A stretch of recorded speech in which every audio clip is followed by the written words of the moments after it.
ক্যান্টনমেন্টের ভিতর দিয়ে বের হচ্ছি মোটরসাইকেল যোগে। তো আমাদেরকে কয়েকবারই আসার জন্য বাধা প্রয়োগ করে তারা, কারণ এখানকার যে গার্ড যারা আছেন তারা খুবই সতর্ক। আপনারা জেনে থাকবেন সবসময়ই সেনানিবাসের ভিতরটা অনেক বেশি সিকিউর থাকে, কারণ এটা রাষ্ট্রীয়, ব্যক্তিগত বা রাষ্ট্রের একটা গুরুত্বপূর্ণ জায়গা। তো যাই হোক, আমি বলতে গেলে একটু লুকিয়েই এই ভিডিওটা করার চেষ্টা করতেছি। কিছুক্ষণের ভিতরে ক্যান্টনমেন্টের যে সেনানিবাস এলাকা সেটা হয়তো অতিক্রম করব। আমার ডানে এবং বামে যে গাছগুলো দেখতেছেন এগুলো গাজীপুরের ঐতিহ্য। হ্যাঁ, আর বাম পাশে যেটা ওই যে একটা খালি জায়গা দেখা গেল সেটা হচ্ছে ট্যাঙ্ক প্র্যাকটিস করার জায়গা। আমি একটু আগে আরেকবার বলেছিলাম।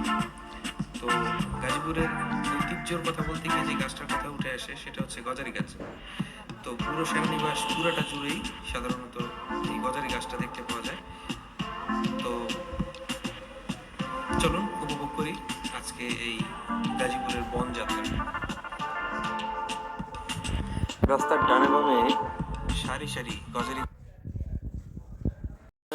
যারা সরাসরি এই ক্যান্টনমেন্টের রাস্তা ধরে শালনা, পোড়াবাড়ি অথবা যদবপুরের পথে যাত্রা করতে চান তারা এই অপলক সৌন্দর্যটা উপভোগ করতে পারবেন।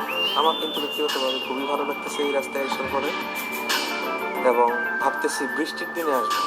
শুধু একবার চিন্তা করেন যে বৃষ্টি পড়তেছে, ওই সময় শরীরে বৃষ্টি ফোঁটাগুলো পড়তেছে, আস্তে আস্তে চালাচ্ছেন, ঠান্ডা ঠান্ডা একটা হিমেল হাওয়া, একটা সতেজ সজীবতা, দারুণ তাই না? আমার কিন্তু এই জিনিসগুলো খুব ভালো লাগে। আমি সবসময় একটু এই ধরনের বিষয়গুলোতে নিজের আনন্দ খুঁজে পাই, আর প্রকৃতির সাথে মিশে যাওয়ার মজাই আলাদা।